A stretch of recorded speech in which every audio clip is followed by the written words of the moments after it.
Hello students, आज हम करेंगे नया टॉपिक है कैपेसिटर। कैपेसिटर क्या होता है? Capacitor is an arrangement for storing large amount of electric charge and hence electric energy in a small space.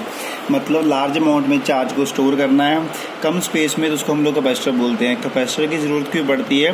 कई चीज़ें इलेक्ट्रॉनिक इक्विपमेंट ऐसे होते हैं या इलेक्ट्रिकल इक्विपमेंट ऐसे होते हैं जिसको स्टार्टिंग टाइम के ऊपर चलने के लिए बहुत लार्ज अमाउंट की बहुत ज़्यादा चार्ज की ज़रूरत पड़ती है। तो वो ज़्यादा अमाउंट का चार्ज उसको कहाँ से मिलता है? कैपेसिटर से। कैपेसिटर क्या करता है? पहले अपने अंदर चार्ज स्टोर कर लेता है।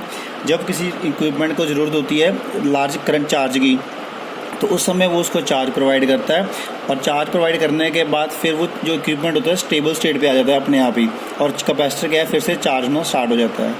तो इसका मेन प्रिंसिपल क्या होता है वो आज हम डिस्कस करेंगे। हमने पहले पढ़ा था कैपेसिटेंस का कैसे निकालते हैं कंडक्टर की। फॉर्मूला था Q is equal to C V and C is equal to Q upon V। उसमें हमने देखा था कि C की वैल्यू आ रही थी मेरे पास 4πε0 इंटू R। मतलब कैपेसिटर किस पे डिपेंड करता था? रेडियस पे डिपेंड करता था। और हमने मैक्सिमम रेडियस ले लिया, अर्थ का रेडियस लिया था। अर्थ के रेडियस में हमने देखा था तो 711 माइक्रोफैरड की कैपेसिटेंस आ रही थी, जो कि बहुत कम अमाउंट में है। अगर मेरे को और ज़्यादा अमाउंट में चाहिए कैपेसिटेंस चाहिए तो मेरे को रेडियस को और करना पड़ेगा इंक्रीज, जो कि पॉसिबल नहीं है। तो मैंने एक नया सिस्टम सोचा है जिसके कारण मेरी कैपेसिटेंस क्या है, इंक्रीज हो सकती है। तो हमने क्या किया कि हमने ये फार्मूला देखा था C is equal to Q upon V। हमने सोचा कि C is inversely proportional to V, मतलब capacitance is inversely proportional to potential है। अगर हम लोग चार्ज को कांस्टेंट कर दें, Q को कांस्टेंट कर दें और V को डिक्रीज करें, तो उस केस में मेरा C इंक्रीज हो सकता है। हमने बस इसी प्रिंसिपल को लेके हम लोगों ने इसको डिस्क्राइब किया। देखिए किस तरह से होता है।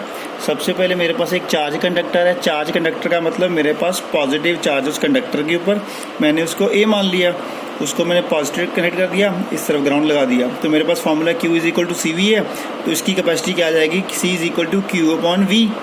ठीक है। इसके बाद मैंने इसकी C बनानी स्टार्ट कर दी, तो मैंने क्या किया, एक अनचार्ज कंडक्टर ले लिया। ये तो simple as it is. Uncharged conductor क्या होता है? जिसमें number of positive and number of negative charge क्या होते हैं, इक्वल अमाउंट में होते हैं। तो ये था मेरे पास पॉजिटिव चार्ज, ये था अनचार्ज कंडक्टर। इसमें नंबर ऑफ पॉजिटिव नेगेटिव क्या थे? इक्वल थे। तो ये पॉजिटिव ने क्या किया, सारे नेगेटिव को अपनी तरफ अट्रैक्ट कर लिया और पॉजिटिव को कर दिया रिपेल। पॉजिटिव एक साइड पे आ गए, नेगेटिव एक साइड पे आ गए। यहाँ तक क्लियर है। और इसका अगर मैं कैपेसिटी निकालूंगा तो क्या आ जाएगा? C is equal to Q upon VA minus VB plus VB plus. अब ये देखिए कैसे आया। पोटेंशियल VB का पोटेंशियल है, पोटेंशियल एट नेगेटिव साइड हमने मान लिया VB माइनस ये वाला, और potential at positive side VB positive मैंने ये वाला मान लिया।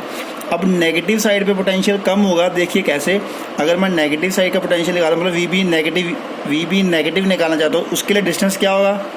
ये चीज़ होगी डिस्टेंस। अगर डिस्टेंस कम होगा तो पोटेंशियल ज़्यादा होगा, क्योंकि पोटेंशियल का फॉर्मूला क्या था? 1/4πε0 Q upon distance, Q upon R था। डिस्टेंस कम है तो पोटेंशियल ज़्यादा है। और अगर मैं VB प्लस की बात करता हूँ, मतलब VB प्लस डिस्टेंस क्या बढ़ जाएगा? ये वाला। देखिए ये डिस्टेंस से ज़्यादा है, तो पॉजिटिव का डिस्टेंस ज़्यादा है, तो मतलब पॉजिटिव का पोटेंशियल कम होगा, नेगेटिव का पोटेंशियल ज़्यादा होगा। तो ये नेगेटिव इसके साथ क्या करेगा? इसके पोटेंशियल को कम करेगा। ये अनचार्ज कंडक्टर है, तो इस पर मेरे पास टोटल नेट पोटेंशियल क्या आ जाएगा? VA minus VB minus plus VB plus.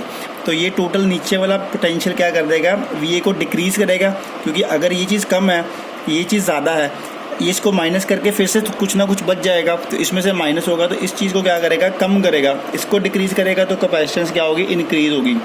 ठीक है। फिर भी मैंने सोचा कि कैपेसिटेंस को और बढ़ाना हम लोगों ने सोचा, तो कैपेसिटेंस और कैसे बढ़ाई? हमने क्या किया, पॉजिटिव कंडक्टर एज इट रखा हमने, नेगेटिव को रख के जो पॉजिटिव साइड से हमने उसको ग्राउंड को कनेक्ट कर दिया। तो ग्राउंड को कैसे, जो नेगेटिव थे अनचार्ज कंडक्टर के जो नेगेटिव पार्टिकल्स थे वो तो पॉजिटिव ने अपनी तरफ अट्रैक्ट करके रखे, और जो पॉजिटिव पार्टिकल थे वो उसने रिपेल करके ग्राउंड को नीचे अर्थ कर दिए। तो मेरे पास क्या बच गया? सिर्फ नेगेटिव पार्टिकल्स। तो अगर इसका मैं कैपेसिटेंस निकालता हूँ तो क्या बन जाएगा? C is equal to Q upon VA minus VB negative. अब प्लस VB पॉजिटिव वाली साइड क्या होगी? ग्राउंड चलेगी, तो वो होगी 0।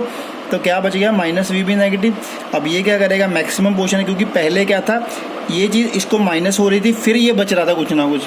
अब तो ये पूरी चीज़ है, जब पूरी चीज़ VA से माइनस करेगी तो पोटेंशियल को क्या करेगी? और डिक्रीज़ करेगी।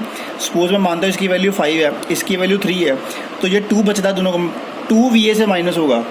इस केस में क्या है 5 थी तो 5 का 5 ही वी ए से माइनस हो जाएगा और वी ए की वैल्यू क्या होगी और कम हो जाएगी जो कि कैपेसिटेंस को ज़्यादा इंक्रीज करेगी। तो फॉर्मूला क्या बनेगा C is equal to Q point V A minus V B.